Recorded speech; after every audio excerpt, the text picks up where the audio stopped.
12ই রবিউল আউয়াল আসলে একটা প্রশ্ন মাথায় খুব বেশি ঘোরে, সেটা হচ্ছে গোটা বাংলাদেশ সেটা নিয়ে আমাকে প্রশ্ন করে যে হুজুর 12ই রবিউল আউয়াল এই যে জশ্নে জুলুস, এই যে ঈদে মিলাদুন নবী, এটা পালন করা জায়েজ আছে কিনা? প্রশ্ন আছে না নাই? দলিল ভিত্তিক কিছু কথা বলবো উইথ অথেন্টিকেশন। মনোযোগ দিয়ে শোনা যাবে ইনশাআল্লাহ। বিশ্বাস করুন, আপনি যদি মনোযোগ দিয়ে না শোনেন এই 10 মিনিট কিছু বুঝতে পারবেন না। এজন্য পৃথিবীর সব চিন্তা দূর করে দেন, আলোচনায় মনোযোগ রাখা যাবে ইনশাআল্লাহ। ঈদে মিলাদুন নবী, ঈদ মানে হচ্ছে খুশি। ঈদ মানে কি? জোরে কোন না, ঈদ মানে কি? খুশি। 12ই রবিউল আউয়াল আসলে অনেকেই ঈদে মিলাদুন নবী পালন করে। একটা কথা আগে ক্লিয়ার করে দেই, যারা ঈদে মিলাদুন নবী পালন করেন তাদেরকে আমরা মন থেকে ভালোবাসি। আমাদের হৃদয়ে কারোর জন্য কোনো হিংসা বিদ্বেষ হৃদয়ে আমাদের নাই, আছে? এখন অনেকে হয়তো মনে করবেন হুজুর আপনি সবার বিরুদ্ধে বলছেন না। আপনার একটা মতামত থাকতে পারে, আমারও একটা মতামত থাকতে পারে, কি পারে না? আপনি আপনারটা বলবেন, আমি আমারটা বলবো। তার মানে এটা নয় যে আপনাকে আমি ভ্রান্ত বললাম, ব্যাপারটা কিন্তু এমন নয়। ঈদে মিলাদুন নবী যারা পালন করেন মোবাইল ফোনটা সবাই সাইলেন্ট রাখেন, মোবাইল ফোন সবাই সাইলেন্ট থাকবে। ঈদের আমাদের যে মূল ঈদ, এই মূল ঈদ কয়টা? একটা ঈদুল ফিতর, আর একটা কি?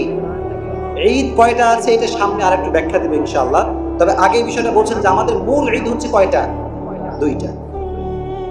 12ই রবিউল আউয়াল যারা ঈদে মিলাদুন নবী হিসেবে পালন করেন তাদের কাছে একটা দলিল আছে, কোরআনের আয়াতের দলিল। দলিলটা কি? দলিলের আয়াতটা হচ্ছে কুল বিফাদলিল্লাহি ওয়া বিরহমাতিহি ফাবিযালিকা ফালইফরাহু। ভালো করে বুঝবেন মনোযোগ দিয়ে। আল্লাহ বললেন নবী আপনি বলে দেন বিফাদলিল্লাহি ওয়া বিরহমাতিহি, মুমিনরা যেন আল্লাহর ফজল এবং রহমতের কারণে ফালইফরাহু, খুশি হয়। কি হয়? খুশি হয়। এখন ওনারা বলেন এখানে দুইটা শব্দ আছে, মনে বুঝতে হবে কয়টা শব্দ। একটা হচ্ছে ফজল আর একটা হচ্ছে রহমত। ফজল দ্বারা উদ্দেশ্য একরকম, রহমত দ্বারা উদ্দেশ্য আরেক রকম। দেখেন ওনারা দলিল দেয় এরকম যে আব্দুল্লাহ ইবনে আব্বাস রাদিয়াল্লাহু তাআলা আনহু থেকে বর্ণিত, তিনি বলেন আন্নাল ফাদলা আল ইলম ওয়া রাহমাতা মুহাম্মদ সাল্লাল্লাহু আলাইহি ওয়াসাল্লাম। আল্লাহ যে বলেছেন ফজল, এই ফজল দ্বারা উদ্দেশ্য ইলম বা জ্ঞান। ফজল দ্বারা উদ্দেশ্য কি? জ্ঞান। আর রহমত দ্বারা উদ্দেশ্য বিশ্বনবী মুহাম্মদ সাল্লাল্লাহু আলাইহি ওয়াসাল্লাম। তো এটা আল্লাহ বড় করে কি বলেছে? ফালইফরাহু। এখানে সেই সব কথা আসবে। আল্লাহ বলেছেন ফজল এবং রহমত দ্বারা তোমরা কি করো? খুশি হয়ে যাও। কি হয়ে যাও? তো ওনারা বলেন যে যেহেতু রহমত দ্বারা উদ্দেশ্য নবী, তো নবী আসলে তো খুশি পালন করতেই হবে। এটা হচ্ছে ওনাদের লজিক, এটা হচ্ছে ওনাদের দলিল। কথাটাকে বুঝতে কোনো সমস্যা হচ্ছে আপনাদের? আল্লাহ বলছেন তোমরা খুশি হয়ে যাও, তোমরা খুশি মানাও। রহমত দ্বারা উদ্দেশ্য নবী, কথাটাকে বুঝতে পারছেন আপনারা সবাই? আচ্ছা, কিন্তু আমরা বলি রহমত দ্বারা উদ্দেশ্য আসলে নবী। রহমত দ্বারা উদ্দেশ্য হচ্ছে কোরআন। রহমত দ্বারা উদ্দেশ্য কি? এটা বিভিন্ন গ্রন্থে আসছে। আমি কিন্তু আগেই বলেছি যারা পালন করে তারা আমাদের বন্ধু, তারা আমাদের কি? আমি জাস্ট একটা মতামত আমাদেরটা বলবো, আপনাদেরটাও বলবো, কিন্তু কারো প্রতি কোনো অশ্রদ্ধা বোধ আমাদের ভেতরে। আমরা বলি যে এখানে কোরআন উদ্দেশ্য, সো এখানে ঈদে মিলাদুন নবী পালন করার কোনো দলিল এখানে আসলে পাওয়া যায়।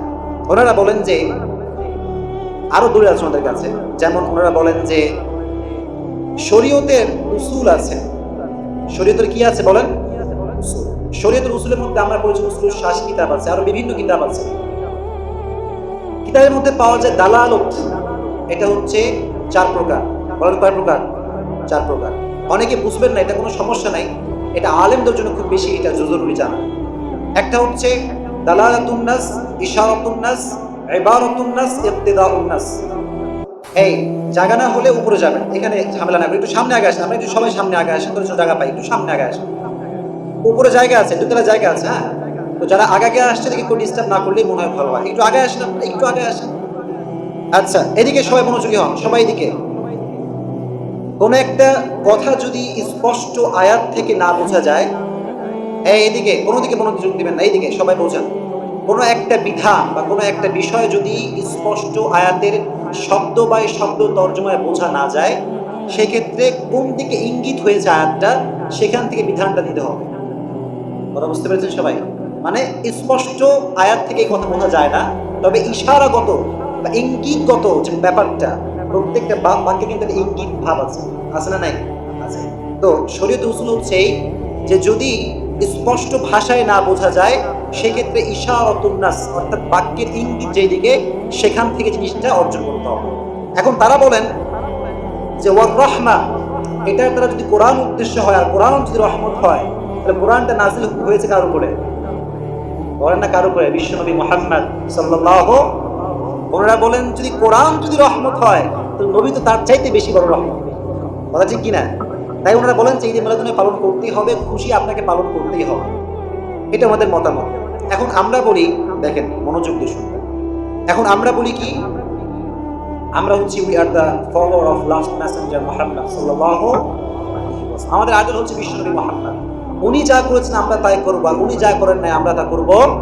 আমরা যদি হাদিসে অবজারভেশন করতে যাই, আমাদের রিসার্চ করি, তাহলে আমরা দেখতে পাই হাদিসের মধ্যে আসছে বিশ্বনবী তার জন্মদিন উপলক্ষে কোনো ঈদ পালন কি করেছেন?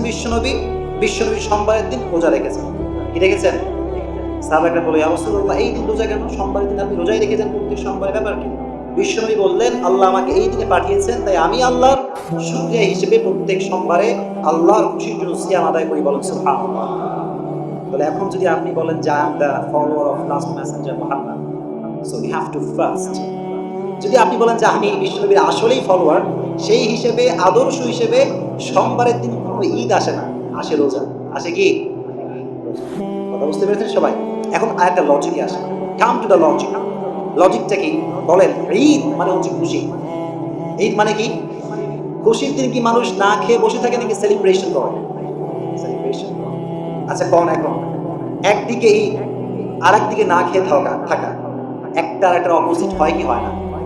আপনার সওয়াল পাস হয়েছে পরীক্ষায়, 10 বছরের একটা ছেলে, এখন আপনি ঘোষণা করবেন যে আমার ছেলে পরীক্ষায় ফার্স্ট হয়েছে, আজকে আমার খুশির দিন, তোমরা যারা আত্মীয় স্বজন সবাই আছো, সকালেও খাবো না, দুপুরেও খাবো না, রাতেও খাবো না। এটা কেউ মানবে? সেলিব্রেশন করার দিন সেইটা। সেলিব্রেশন তো বিশ্বনবী না খেয়ে করতে পারে না। না খেয়ে কি সেলিব্রেশন করা যায় নাকি? কথা মনে বোঝেন না আপনারা? সেলিব্রেশন করতে হলে খাইতে হবে, পেট ভরে পোলাও, খুরমা, বিরিয়ানি যা আছে সব খেতে, না সেলিব্রেশন হয়। তো একদিকে ঈদ আপনারা বলছেন, আর একদিকে বিশ্বনবী রেখেছেন রোজা। ঈদ আর রোজা কথা বোঝা যায়? এই জন্য সেলিব্রেশনের জায়গাতে রোজা রাখলে সেলিব্রেশন করা যায় না। যখন রমজান মাস আসে আমাদের লাইফ কিন্তু রেস্ট্রিক্টেড হয়ে যায়। আগে যেই কাজ করতে পারতাম রমজান মাসে কি সেই কাজ করা যায়? কারণ রোজা রাখতে হলে অনেক রুলস অ্যান্ড রেগুলেশন আছে। তাহলে ঈদ মানে হচ্ছে খুশি, খুশির দিন আপনি সেলিব্রেশন করবেন, তো বিশ্বনবী রোজা রাখলেন কেন? তাহলে বোঝা গেল যে 12ই রবিউল আউয়াল আসলে রমজান মাসের যে রোজা, এই রোজা বিশ্বনবী রাখেন নাই, তবে বিশ্বনবী রেখেছেন যেটা হচ্ছে নফল হিসেবে। রমজান মাসে তো বিশ্বনবী রোজা রেখেছেনই, ওটা রমজানের রোজা হিসেবে।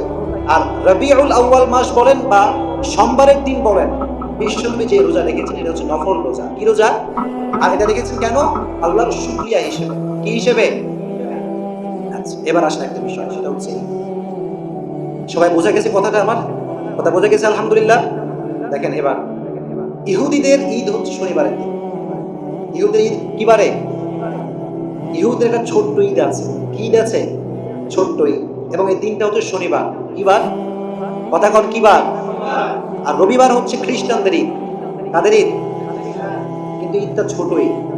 এখন আমাকে বলেন, ইহুদির পরে আসছে খ্রিস্টান, খ্রিস্টের পরে কারা? আমরা। সেই হিসেবে আমাদের ঈদ ছোট ঈদ কি বারে হওয়ার কথা ছিল? সোমবার। বলে না কি বার হিসাবে যে কন্টিনিউয়াস প্রসেস, এটা সোমবারে আসে কি আসে না? কিন্তু আল্লাহ বললেন তোমাদের ছোট ঈদ এটা সোমবার নয়, তোমাদের ছোট ঈদ হচ্ছে আজকের জুমার দিন। বলেন সুবহানাল্লাহ। এটা হচ্ছে তোমাদের ছোট ঈদ। তাহলে আল্লাহ চাইলে কন্টিনিউয়াস প্রসেস শনিবার ইহুদি, রবিবার খ্রিস্টান, সোমবার মুসলমান, চাইলে করতে পারতেন কি পারতেন না? আল্লাহ বললেন না, খ্রিস্টানদের সে কোনো সাদৃশ্য তোমাদের রাখা যাবে না, তোমাদের ঈদ এখান থেকে আমি উঠিয়ে নিয়ে গেলাম শুক্রবার। সুবহানাল্লাহ। এই জন্য কথা বুঝবেন, আমি কাউকে আঘাত করে ডোন্ট গেট মি রং, ভুল বুঝবেন না। আমার উদ্দেশ্য হচ্ছে এইটা যে আল্লাহ চাইলে সোমবারে ছোট ঈদ দিতে পারতেন, আল্লাহ দিলেন কি বারে? শুক্রবারে। আবার এখানেই শেষ নয় লজিকটা। আল্লাহ কি বললেন ভালো করে বুঝবেন, মনোযোগ দিয়ে listen me with full concentration, পরিপূর্ণ মনোযোগ দিয়ে শুনুন। আল্লাহ বললেন লা তাখতাসু লাইলাতাল জুমআ বিল ইবাদা ওয়া লা তাখতাসু ইয়াউমাল জুমআতি বিস-সাওম। আল্লাহ বললেন জুমার যে দিনটা আছে, এই জুমার দিনের রাতটাকে তোমরা ইবাদতের সঙ্গে খাস করে নিও না। কারণ সেলিব্রেশন যেদিন করবেন আপনি, সারা রাত যদি ইবাদত করেন তাহলে কি সেলিব্রেশন পালন করা যায়? কথা কোন যায়? যায়। আবার যদি আপনি সেলিব্রেশন পালন করতে যান আর শুক্রবারের দিন ফজর থেকে নিয়ে মাগরিব পর্যন্ত রোজা রাখেন, তাহলে সেলিব্রেশন কখনো করা, কথা কোন করা? বোঝা গেল ঈদ যেখানে থাকবে সেখানে রোজা থাকার কোনো আশঙ্কা, রোজা যেখানে থাকবে ঈদ সেখানে থাকার কোনো আশঙ্কা। বাকি এর অর্থ এটা নয় যে রোজা মানে খালি দুঃখ আর কষ্ট, তা কিন্তু না। রোজা মানে দুঃখও না, রোজা মানে ঈদও না। রোজার উদ্দেশ্য এই ক্ষুধার্ত থেকে সন্তুষ্ট অর্জন করতে হবে একজনের, তিনি কে? এটাই হচ্ছে না। তাহলে আমাদের কথার দ্বারা আমরা এটা বোঝালাম যে 12ই রবিউল আউয়াল আসলে আপনি যদি বলেন এটাই বিশ্বনবীর ওলাদাত, আর যদি আপনি ঈদ পালন করেন, আমি বলবো ঈদ পালন না করে আপনি রোজা রাখেন। কি রাখবেন? কারণ বিশ্বনবী রাখতেন কি বলেন তো দেখি। এখন একটা প্রশ্নে আসে, লাস্ট পয়েন্ট, সবাই এদিকে তাকান। অনেকে আমাকে প্রশ্ন করে, ইভেন সবাইকে প্রশ্ন করে, খুব কঠিন একটা প্রশ্ন, লজিক্যালি খুব একটা প্রশ্ন, বড় কঠিন প্রশ্ন। হুজুর আপনারা তো খালি ফতোয়াবাজি করেন, কি করেন? কাজ কাম না, খালি ফতোয়াবাজি আপনারা করেন। কেন ফতোয়াবাজি? আপনারা স্বাধীনতার দিবস পালন করতে আমাদের কোনো সমস্যা নাই, আর বিশ্বনবীর জন্মের ওলাদাত দিবস পালন করতে আমাদের সমস্যা। প্রশ্ন আছে না নাই? শুনলে কিন্তু মাথা ঘুরে যায়, তাই তো? স্বাধীনতার দিবস পালন করি আর বিশ্বনবীর জন্মদিবস পালন করা যাবে না, এটা কেমন করে সম্ভব? প্রশ্ন হতে পারে কি পারে না? দেখেন, বোঝেন, উত্তরটা বোঝেন, আজীবন মনে রাখবেন। একটা হচ্ছে ধর্মের পক্ষ থেকে কাজ, আর একটা হচ্ছে দেশের পক্ষ থেকে কাজ।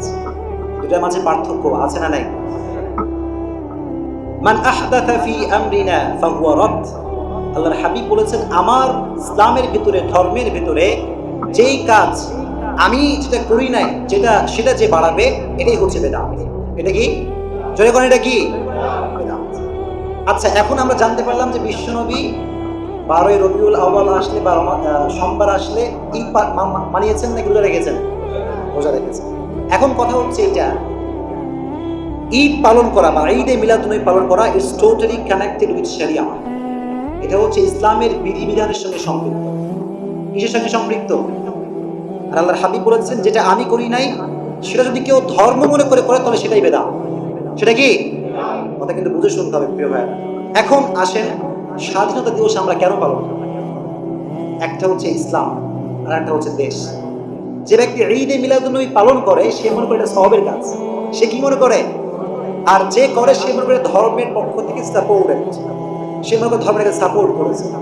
আমরা যখন দেশ এর স্বাধীনতা দিবস পালন করি, আমরা যদি সব মনে করি, জোরে কোন, সব মনে করি, দেশ স্বাধীন হয়েছে, আমরা দিনটাকে স্মরণ করি। This is the matter. এখানে এরকম কোনো অর্থ নাই যে দেশ স্বাধীনতা দিবস আমরা পালন করছি, এটা ইসলাম বলেছে, অমুক আয়াতে এটা উল্লেখ আছে, আমরা এটা সওয়াবের জন্য করছি। আর আপনারা যেটা করছেন সওয়াব মনে করে বলছেন, এটাকে আপনারা ইসলামের বিধিবিধান হিসেবে করছেন, আর আমরা বলছি এটা বিধিবিধানের মধ্যে পড়ে না। ইভেন বিশ্বনবী মুহাম্মদ সোমবারের দিন রেখেছেন কি?